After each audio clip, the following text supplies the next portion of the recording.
Salut la team, c'est Pierre de FunAndroid, j'espère que vous allez bien. Je suis aujourd'hui avec Sam et on se retrouve pour une vidéo test d'un produit très attendu, le Pixel 6 ainsi que le Pixel 6 Pro, sa déclinaison plus haut de gamme on va dire. Donc Sam a testé le Pixel 6. Alors le Pixel 6, ça sort quand? C'est à quel prix? Eh bien le Pixel 6, ça sort le 28 octobre et le prix c'est 649 € en version 8 Go de RAM et 128 Go de stockage. Il n'y a qu'une seule version, il y a deux coloris. Celui que vous avez ici qui est le gris océan et ensuite vous avez aussi le noir sidéral, un peu le gris qui est joli, qui est comme ça. Ce que ça nous fait une parfaite transition parce que moi j'ai testé le Pixel 6 Pro qui lui est vendu à 899 €, donc un petit peu plus cher, mais ça sort toujours aussi le 28 octobre et c'est aussi disponible qu'en noir. Bien sûr, les tests sur FunAndroid, les tests du Pixel 6 et du Pixel 6 Pro, ce sont deux articles distincts parce qu'on a bien travaillé. Oui, on a bien travaillé et vous avez les liens bien sûr en description de la vidéo. Allez, c'est parti.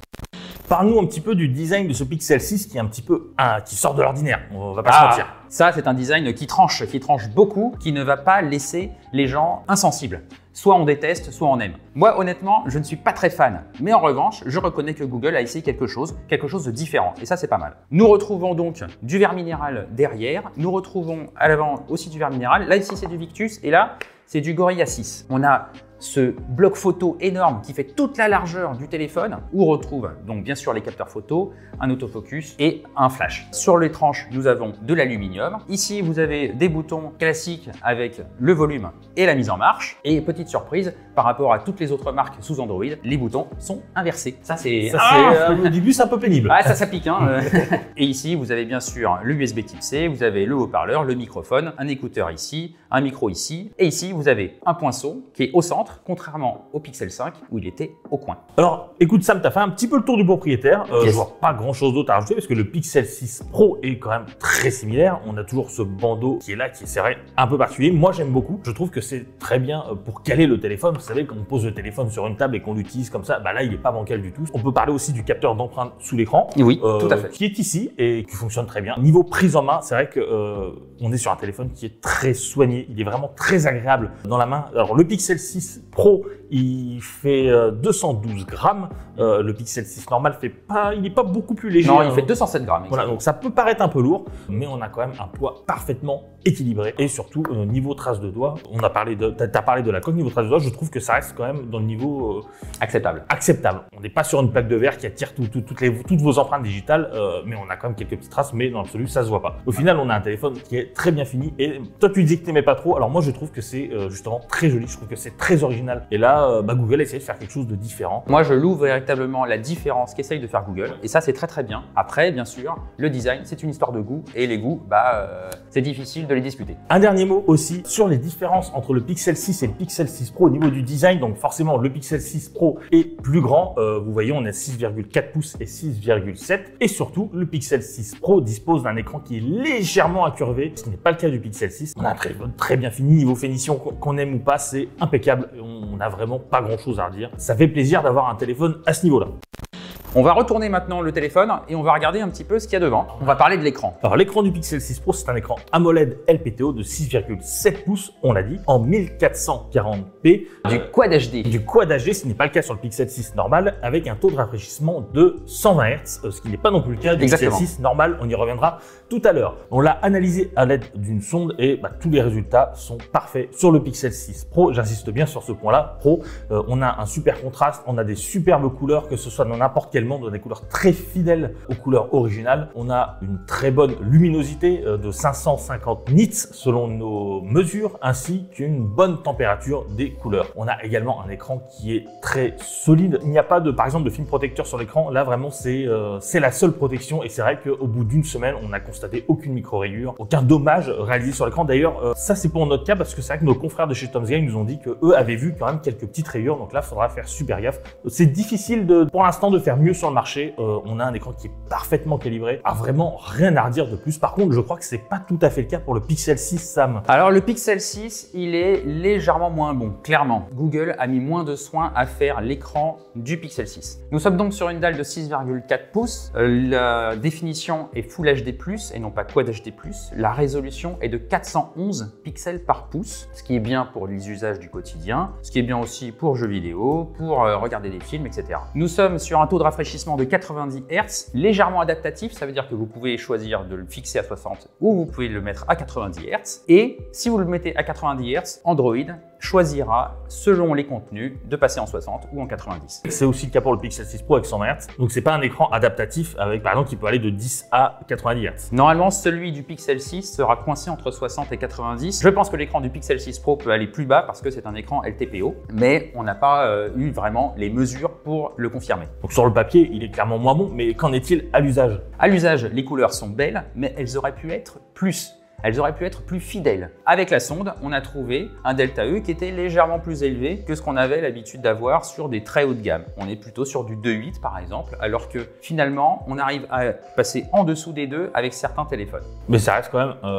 plutôt un bon écran. Ça reste un très bon écran avec de beaux contrastes, avec une belle lumière, une belle luminosité. On est plutôt autour des 490 nits sur le Pixel 6, alors que le Pixel 6 Pro, il offre une luminosité un peu plus élevée, mais on reste quand même sur quelque chose de très appréciable. Donc en définitive, on a un écran parfait d'un côté et un écran presque parfait de l'autre. Un peu moins parfait de l'autre, hein, tant qu'à faire, autant le dire, hein, mais c'est pas mal. Tant qu'on parle image, on va parler son très rapidement, juste les enceintes, les haut-parleurs de l'écran, qu'est-ce que ça vaut? Alors, les haut-parleurs sont plutôt pas mal, mais ils auraient pu être plus soignés, encore une fois, avec beaucoup de basses, bien, surtout sur le haut-parleur principal, celui de la tranche. Un peu moins de rondeur quand même hein, sur le haut-parleur secondaire qui est caché dans l'écouteur téléphonique. Il y a des détails qui manquent dans l'écouteur téléphonique. Et puis aussi un petit peu de grésillement sur certains jeux, mais on pense qu'il y a un petit bug au niveau des codecs sur certains jeux. Pour résumer très simplement, c'est bien mais pas fou.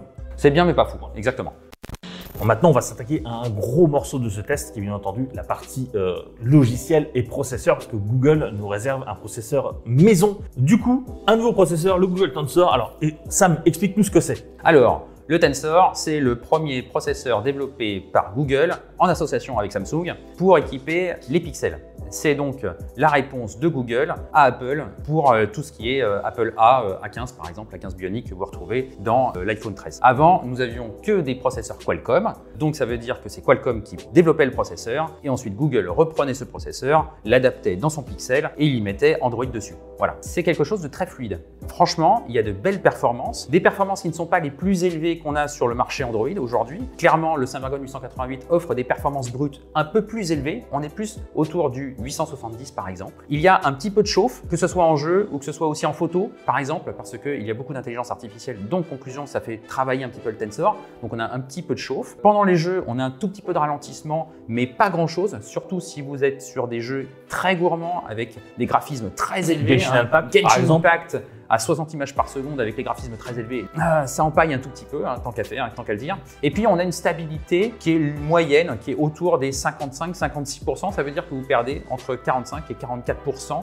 de performance entre le début de la partie et puis la fin de la partie. Ce n'est pas très grave, ce n'est pas un smartphone qui est fait pour les gamers, clairement, mais en revanche, il offre tout ce qu'il faut pour les usages du quotidien, aussi pour la photo. On s'amuse vraiment beaucoup avec ce téléphone, il n'y a pas de problème. Niveau chauffe, d'ailleurs, moi je vais rajouter quelque chose, je l'ai remarqué sur le Pixel 6 Pro. Alors ça chauffe très vite et ça chauffe beaucoup, mais je trouve la gestion de la chaleur plutôt correcte parce que ça ne chauffe pas plus avec le temps. Une fois qu'on a atteint au bout de 1 minute, 2 minutes la chauffe maximale, on peut laisser tourner le téléphone 1 heure, on a toujours la même chauffe. Avec les benchmarks genre Wildlife Stress Test par exemple, qui dure 20 minutes, on a atteint une chauffe de 39, 40, 41 degrés. On est quand même sur quelque chose de quand même raisonnable par rapport à d'autres téléphones qu'on a vus qui passaient plutôt la barre des 50 degrés. Quel niveau de téléphone? Pas processeur, par exemple, on est plutôt au niveau d'un S21, d'un S20 de Samsung? On est plutôt au niveau d'un S21 clairement parce que on se retrouve face à un Exynos 2100 par exemple. On est vraiment sur ce genre de téléphone qui est autour des 700, 800 euros. Finalement, le positionnement prix par rapport à la puissance qu'il offre, eh ben, il est plutôt pertinent. Et l'un des gros avantages aussi de ce téléphone, parce qu'on parle du processeur, mais on peut aussi parler de la partie logicielle, c'est la présence d'Android 12. Oui. C'est le premier téléphone du marché à être équipé d'Android 12 et on a un Android qui est pur, donc sans surcouche constructeur, pas qu'elle soit pas bien, il y en a des très bien, mais si vous êtes un fan d'Android et que vous voulez l'expérience telle qu'elle a été pensée par Google, c'est clairement le Pixel 6 ou le Pixel 6 Pro qu'il faut choisir. Oui, bien sûr, avec en plus quelques petits ajouts made in Google hein, qu'on retrouve dans les paramètres, comme la traduction instantanée, comme des petites choses au niveau de la photo, etc. Donc vraiment… Des choses qui sont exclusives au Pixel 6. Là, franchement, on a du Android 12 pur et dur avec la petite touche Google qui va. Je peux vous montrer, hein, regardez Android 12, ça ne change pas de l'Android 10 ou de l'Android 11 que vous connaissez. Il y a quelques petites choses supplémentaires, notamment au niveau de la sécurité. Par exemple, le téléphone vous dit si votre micro est allumé ou si votre caméra est allumée en temps réel. Après, c'est aussi une question de design. Regardez, on a un nouveau design beaucoup plus en rondeur qui fait la part belle au texte plutôt qu'aux icônes. C'est pas un changement majeur. En fait, ça me fait un petit peu penser à Windows 11. C'est-à-dire qu'on a changé la façade, mais l'utilisation reste la même. Donc on reste dans la partie technique, on va parler rapidement d'autonomie. On va commencer par le Pixel 6 Pro qui a une batterie de 5000 mAh. On l'a utilisé de manière normale, un petit peu de jeu, un peu de réseaux sociaux, un petit peu de GPS, beaucoup de photos aussi. La promesse de Google était qu'on pouvait tenir une journée. Bah, écoutez, la promesse est tenue. Moi personnellement, à chaque fois en 120 Hz, je suis arrivé entre 25 et 30% de batterie le soir au moment du coucher, ce qui est plutôt correct. Alors certes, c'est pas le téléphone le plus entre guillemets autonome du marché, mais ça fait le boulot. Le seul truc à reprocher quand même sur l'autonomie, ça serait sur la charge rapide. Alors elle est de 30 watts, Google ne fournit pas de chargeur dans la boîte, donc il faudra vous procurer un chargeur adapté 30 watts. Alors ça, tu nous en parleras tout à l'heure. Tous les chargeurs ne sont pas forcément bien adaptés à ce Pixel 6. Il y a quelque chose à dire sur les chargeurs, encore une fois. Mais on n'a pas vraiment une charge très rapide. Pour recharger votre téléphone de 1 à 100%, il vous faudra, avec un bon chargeur, un peu moins de 2 heures, ce qui est quand même un petit peu long. C'est long. Et toi, niveau batterie pour le Pixel 6, qui est une batterie un petit peu moins importante. Exactement. Il y a 4614 mAh de capacité dans le téléphone. Ça vous offre une autonomie en usage classique, comme on dit tout à l'heure, de une journée et quart, une journée et demie. Ça dépend si vous activez le 60 Hz ou le 90 Hz. Donc ça, c'est plutôt pas mal. En jeu, j'ai trouvé que l'autonomie du téléphone, elle est basée entre 3 heures et 4 heures. C'est pas mal, c'est correct, sans être non plus dingue. Et côté recharge, on est ici aussi sur la charge rapide 30 watts. Ici aussi, on est sur une charge de 2 heures environ pour arriver jusqu'à 100%. Moi, je suis arrivé à 50% en 35 minutes, ce qui est plutôt pas mal, mais uniquement avec un chargeur qui est nativement USB type C. Ça veut dire que vous avez peut-être des chargeurs, vous, avec USB type A ou USB type C sur l'adaptateur secteur.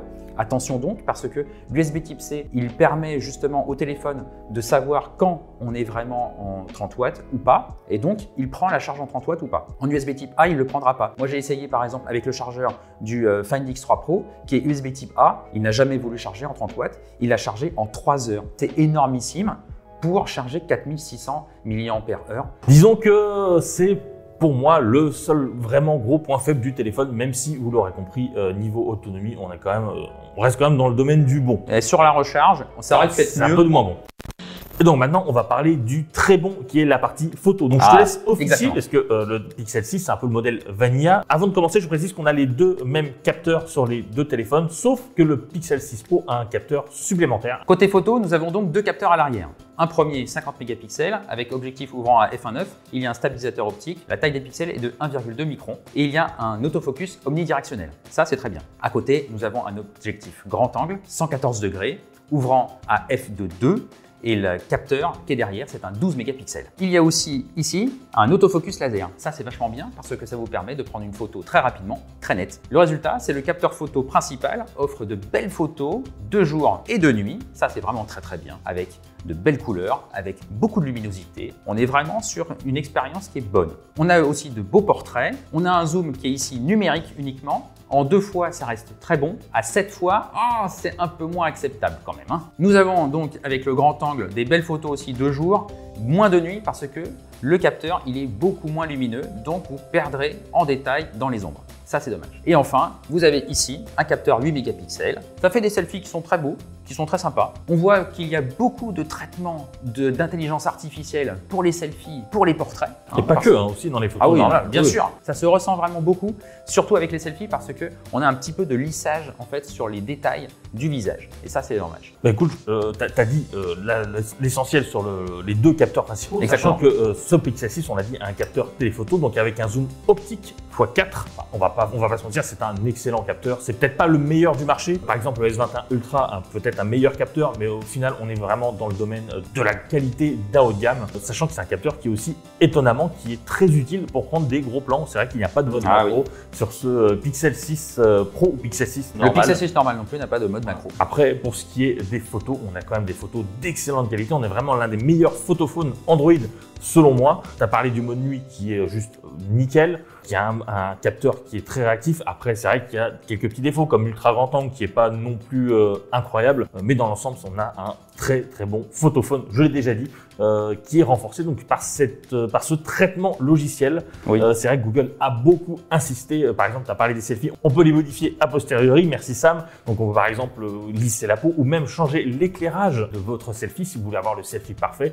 Quelque chose sur lequel Google a énormément insisté pendant la présentation, c'est la gomme magique. Alors la gomme magique, qu'est-ce que c'est? Écoutez, vous prenez votre copine ou votre copain en photo sur une plage, il y a des gens derrière, et vous pouvez tout simplement les éliminer avec un traitement IA. Donc le processeur, le tensor, analyse la photo, repère donc les différents éléments humains et les enlève. Sur papier, c'est canon. Mais le problème, c'est que les gars, la théorie et la pratique. Et la pratique, c'est que ça marche qu'une fois sur deux. Souvent, ça nous donne des résultats quand même qui sont un peu étranges, Sam. Oui, c'est très étrange. En fait, ça dépend beaucoup de ce qu'il y a en arrière-plan. Ça dépend de la complexité qu'il y a derrière. Ça dépend si vous êtes sur un objet ou sur une personne. Ça dépend de où est placée la personne. Ça dépend de l'éclairage. Ça dépend de tellement de choses. Ça dépend aussi des ombres. Si vous avez une ombre portée sur le sujet que vous voulez éliminer, évidemment, l'ombre portée, elle restera. Bon, ça fait des sujets un petit peu curieux. Sachant qu'on peut aussi modifier, entre guillemets, manuellement, passant par exemple votre doigt sur l'ombre, l'ombre disparaîtra. Le problème, c'est qu'en manipulant ces photos comme ça, souvent ça donne un effet gros pâté en fait. Au final, ça remplacera pas Photoshop sur ce point-là. C'est gras et c'est pas beau, mais en revanche, voilà, ça peut apporter quelques petites choses. Et en plus, vous pouvez le faire non seulement avec les photos prises avec les pixels, mais aussi avec toutes les autres photos que vous avez prises,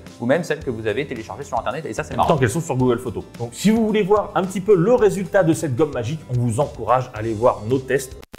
Donc, en conclusion, Sam, toi, qu'est-ce que tu penses de ce Pixel 6 classique? Moi, le Pixel 6 classique, je trouve qu'il a un positionnement prix qui est vraiment très intéressant. Mais en revanche, je trouve que la proposition globale, elle est peut-être légèrement décevante parce qu'elle n'est pas si soignée que ça. Je pense par exemple au capteur grand angle. Je pense par exemple à l'écran. Moi, le design, je trouve ça moyen, mais il y en a qui aiment. Bon, donc on va pas trop en discuter. Je trouve qu'il y a aussi une petite chauffe. Je trouve qu'il y a des ralentissements dans les jeux. Je trouve qu'il y a aussi une stabilité qui baisse quand on est gamer. Donc c'est vrai que personnellement, je trouve que c'est un téléphone qui va très bien à ceux qui ne gament pas. À ceux qui gament, moi personnellement, je ne leur conseillerais pas. Après, je trouve encore une fois que le positionnement prix 649 €, il est vraiment très bon par rapport à une concurrence directe. Voilà, ça c'est vraiment un bon téléphone pour ça. C'est marrant parce que je suis pas du tout d'accord avec toi parce que moi je trouve que alors je parle pour le Pixel 6 Pro, je trouve que c'est tout simplement le meilleur téléphone Android pour l'instant de cette année. Nous sommes sur un processeur qui est certes moins puissant que la concurrence au même prix, mais on a vraiment un écran parfait, on a un design avec une finition impeccable. Alors certes, l'aspect visuel joue beaucoup. J'aime énormément ce capteur photo qui donne vraiment de la personnalité à ce téléphone. Il est agréable en main. On a surtout aussi Android 12, ça c'est un gros argument, c'est vrai que c'est le seul téléphone du marché qui propose ça. Alors niveau autonomie, on l'a dit, c'est pas non plus le meilleur, mais au final, ça fait le boulot. On a quand même un téléphone qui est bon. Et surtout la partie photo, grosso tech, je l'ai déjà dit, je trouve que c'est l'un des meilleurs appareils photo du marché qui se place vraiment au panthéon des meilleurs APN. Là, je te vois, t'es pas tout à fait d'accord. Non, mais chacun son avis, Mais je trouve que voilà, c'est un téléphone qui est bon partout, qui n'a vraiment aucun défaut majeur. Alors oui, on peut parler de cette recharge rapide qui est franchement, la recharge, c'est dommage. Franchement, mais ça expérience gâchée par la recharge. On est 80% des gens à brancher notre téléphone avant d'aller se coucher, à le retrouver le matin quand il est full chargé. Donc forcément, ça ne touche pas tout le monde. Donc au final, c'est un téléphone qui tente des trucs et qui réussit des trucs. Et ça, c'est vraiment intéressant. Tout ce qui est intelligence artificielle dans ce téléphone, c'est réussi. Ça, c'est bravo. J'aurais pas forcément dit ça pour le Pixel 6, que son écran est un petit peu moins bon. Mais par contre, le Pixel 6 Pro à 899 €, je trouve que ça vaut vraiment le coup. Sur ce, j'espère que cette vidéo vous a intéressé. J'espère que ces produits aussi, allez voir le site et nous, en tout cas, on se retrouve très bientôt parce qu'on a d'autres super produits à tester qui arrivent forcément. Donc, restez à l'affût. Et n'hésitez pas à vous abonner à notre chaîne, à nous donner un petit pouce bleu, activer la notification pour être prévenu sur nos prochaines vidéos. Et surtout, n'hésitez pas, si vous avez la moindre question sur ce Pixel 6 ou Pixel 6 Pro, vous la posez dans les commentaires. On y répondra. Sur ce, nous vous dit à bientôt et puis prenez soin de vous. Allez, ciao. Ciao.